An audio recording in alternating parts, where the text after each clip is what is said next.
Victor Hugo was right when he said there's nothing more powerful than an idea whose time has come. Yes, the idea of freedom, liberty, and justice for all. Yes, that was the idea, but I declare that now is the time. And if America is going to have a chance at living out the true meaning of its creed, that we hold these truths to be self-evident, that all men are created equal, then we cannot afford for this nation or its leaders to have selective amnesia. Welcome to the Policy Lowdown, the podcast from the Maryland Center on Economic Policy, offering straight talk on the policies that matter most to Maryland communities. I'm your host, Kevin Slayton. Today we'll be discussing a community-led proposal from Baltimore City residents that is aimed at ensuring that large nonprofit institutions that call the city home, primarily universities and hospitals, are paying their fair share for the city services from which they benefit. The members of the With Us, For Us coalition are taking a really interesting approach to this by working on a proposal ballot measure that would create a community wealth building fund that they hope could be funded by contributions from these large institutions. To help explain this proposal and what passing the initiative would mean for Baltimore communities, we have three fantastic guests in the studio here today.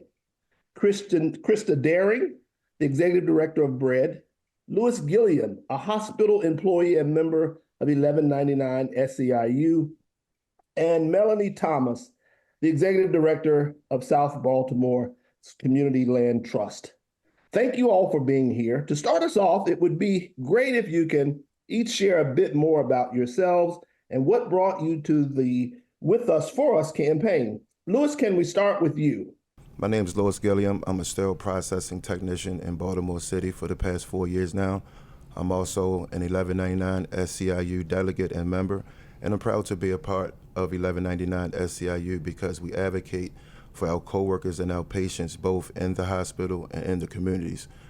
I'm passionate about the With Us, For Us campaign because it's about empowering our communities. I have a foundation focused on uplifting our youth and our communities. This coalition is about making sure that the people impacted by disinvested communities are the ones that are at the table to make decisions on what they need in our communities. I'm also excited because this campaign pushes us to hold our hospitals and universities who are property tax exempt accountable to the community needs. Thank you, sir. And Krista, we'll dig more into just a minute what it is you're working on so that we can introduce yourself. We want to do that first. So Krista, go right ahead and introduce yourself and what it is your organization is doing. Thanks so much, Kevin. Thanks for having us. My name is Krista Daring. Pronouns are they, them, theirs. I am the Executive Director of BREAD, the Baltimore Roundtable for Economic Democracy. We are a member of Seed Commons, which is a national nonprofit CDFI that specializes in technical assistance and lending to cooperatives. We've made over $10 million in patient capital available to cooperatives in the Baltimore area. And that lending is what we call non-extractive lending. So the businesses may take out loans, but we don't take any repayment on those loans until the businesses are profitable. We never want a business deciding between paying their workers and paying back their debt. Debt can wait, workers cannot. I'm from Northeast Baltimore. I grew up in Ender Gardens Lakeside. I live in Lauraville now, and I was a worker owner at Red Emma's for 7 years. Outstanding, a fellow East Baltimorean. And Melanie, what should folks know about you and about the work that the South Baltimore Community Land Trust is involved? Awesome, thank you, Kevin. I am Melanie Thomas, the Executive Director of the South Baltimore Community Land Trust, and I focus on our efforts on development without displacement. The Land Trust was born and grew out of over a decade of community organizing and just advocacy, where we learned about the injustices and environmental racism that our communities and most Southern communities face. So joining the With Us, For Us coalition, it was just seamless, honestly. We look at and prioritize community needs, and we are advocating and hoping that communities will not be left behind and will be part of discussions that affect them, and especially when there's so much need going on. So our land trust, we are doing permanently affordable housing development. We are doing the first passive house development, which really should be a standard for all environmentally just environmentally disadvantaged communities or overburdened communities, because it continuously filters clean air in the area. And we're also taking blight off of, and out of our community, because vacants do contribute to a lot of crime and just devastation in communities. That's outstanding. Again, I'm glad to have you three here with us. I think the place to start this conversation is to begin by focusing on what the present concern and situation is facing us today. My understanding is that these large institutions tend to be exempt from property taxes because of the simple fact that they are nonprofits. But they have an agreement already with the city to pay some money towards public services. How does that work? This is known as a payment in lieu of taxes or a pilot. So Melanie, how does the current pilot compare with what these companies would or nonprofits would otherwise owe in property taxes, and what impact does that have on the communities in which you're doing your work? Thank you, Kevin, for that question. And as you said, PILOT stands for Payment in Lieu of Taxes and refers to an agreement between anchor institutions and municipalities, in this case, Baltimore City, to make an annual payment of an agreed upon amount instead of paying property taxes. So far in the pilot in the city, we have 11 hospitals and 4 universities signed on to this agreement in 2010. The agreement allows them to pay $6 million in total, only 5% of the $110 million they would otherwise owe.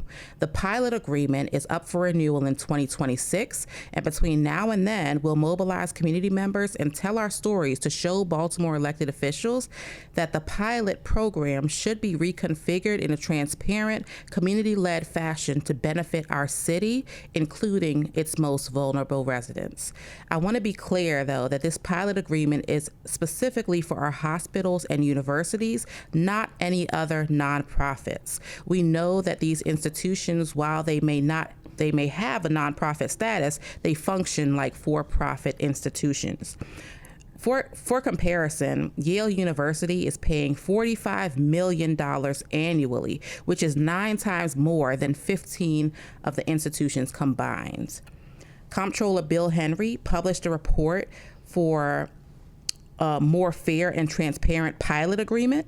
In Boston, for instance, they take a public task force with community and labor stakeholders to negotiate the pilot and publish it from there. Property taxes fund important services in our city, including school system, roads, trash, recycling, and everyday Baltimoreans are enduring underfunded services, all while shouldering the burden of higher property taxes. In South Baltimore, community groups have been really trying to get commitments from anchor institutions to divert medical waste away from the incinerator that just faced a very hefty penalty for violations, very serious violations, and a just transition to zero waste infrastructure. Thus far, we've gotten Hopkins to sign on to withdraw their or minimize their use of that medical waste facility, and we're calling on other groups to do the same. Wow, that's interesting. And Lewis, as someone who both works at one of these institutions and also is a resident here in Baltimore, what is your perspective on the current agreement, and why do you feel that something needs to change? Thanks, Kevin, for that question. I feel something needs to change because I feel it's very disheartening that these major institutions don't want to take the initiative. It's important that we hold them accountable because we do not have time to waste, because our city has been struggling for decades. But we have so many amazing people in our neighborhoods trying to make something beautiful through small businesses and urban farms.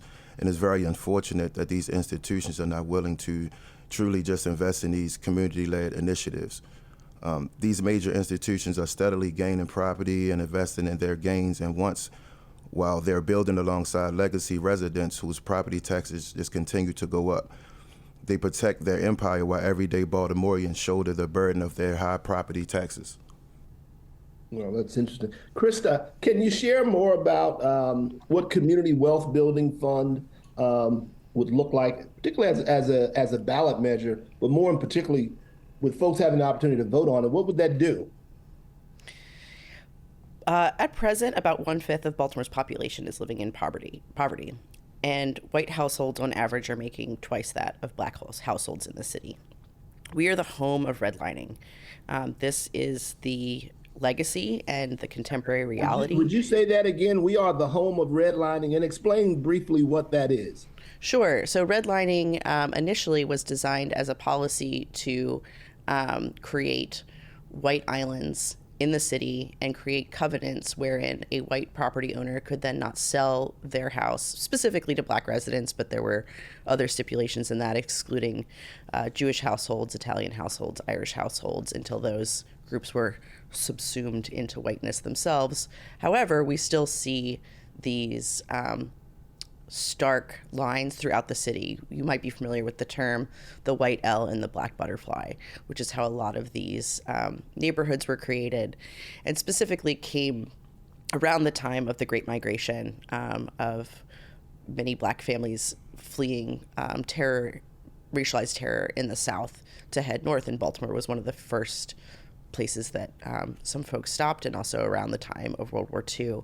And white families decided to remove their money and their households and move into these gated enclaves that to this day continue to be racially segregated.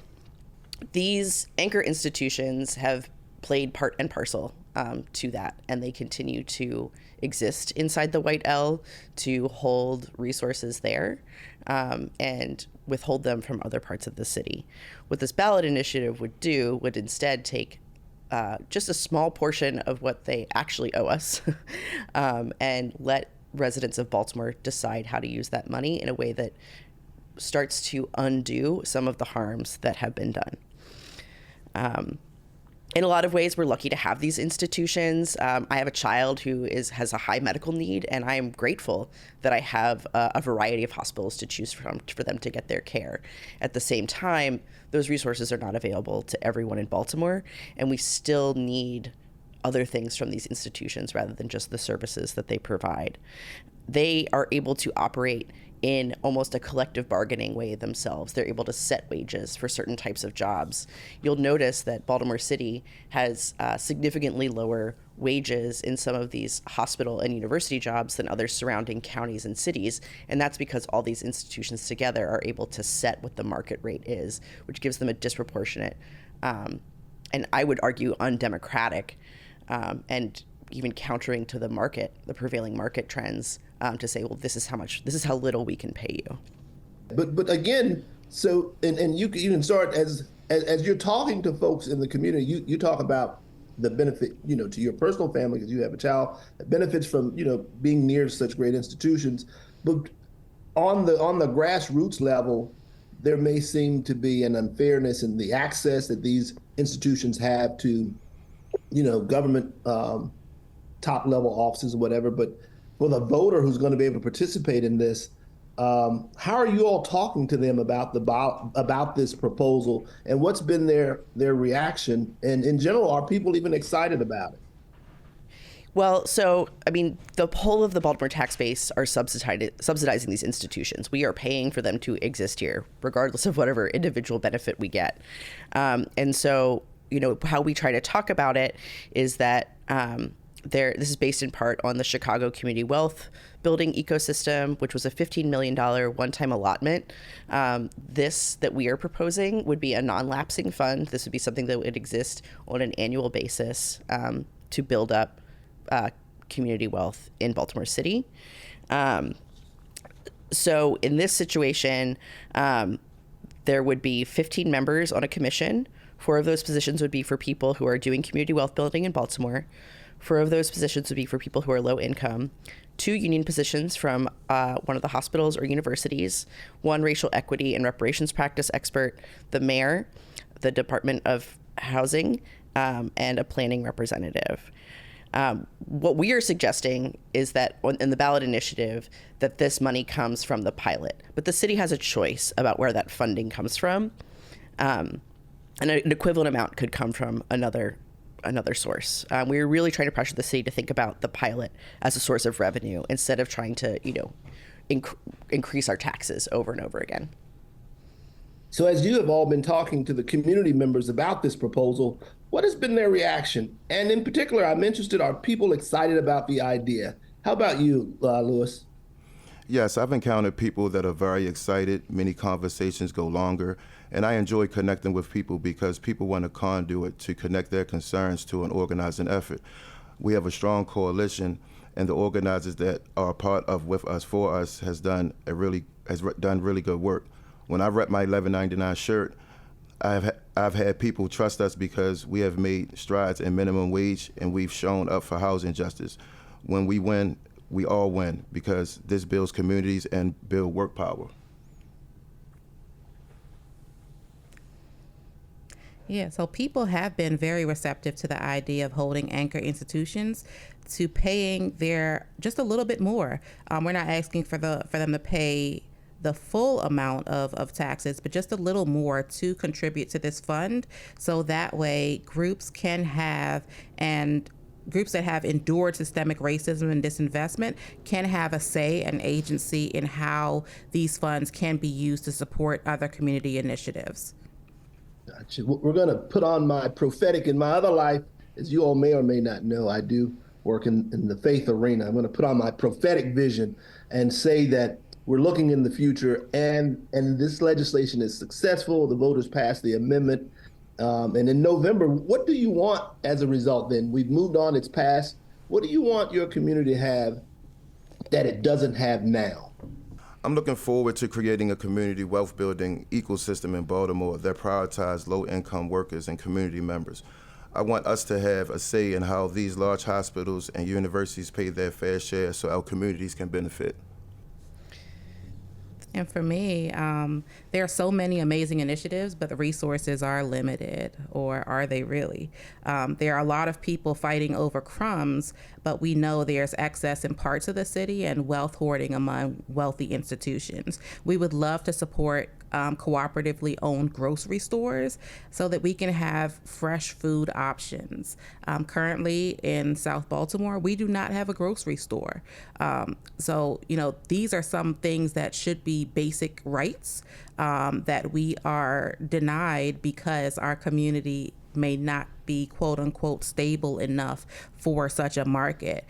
So this fund could also help create innovative models like Community Land Trust, which is one way to address the blights in community, as well as other housing initiatives. Also, being able to have a fund for community visioning and equitable opportunity for community agency is, what we want to see being developed in the neighborhood when this fund is passed.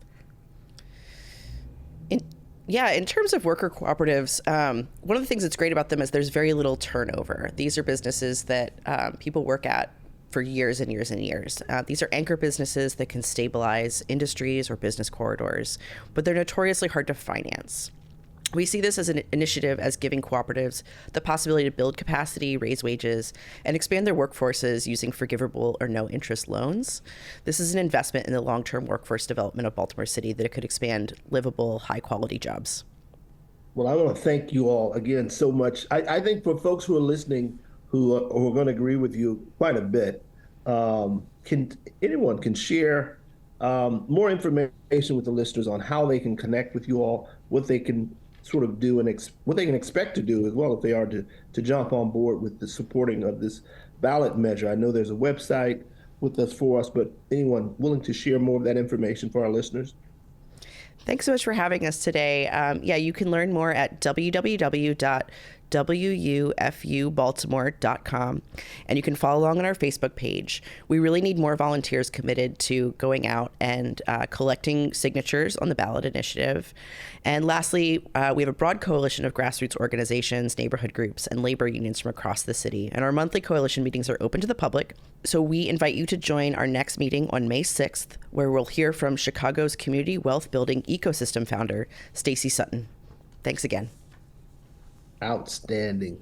Krista, Lewis, my dear sister Melanie, thank you all for taking time out of your busy schedules to help us to address this major issue facing the city and how it is folks can get involved. I'm really grateful for your time and your input today. You can find, those of you who are listening, we thank you. You can find the podcast archives and resources from this episode at mdeconomy.org/policy-lowdown. And while you're there, you can sign up for our email list or support the Policy Lowdown by making a donation to the Maryland Center on Economic Policy. You can also find the Maryland Center on Economic Policy at MD Economy on Threads, Instagram, and Twitter, and Maryland Economic Policy on Facebook. Thank you again. See you next time. Those that would stand up, call our nation back toward justice and righteousness are often bashed or labeled as socialist and unpatriotic. Many are labeled as instigators and rebel rousers.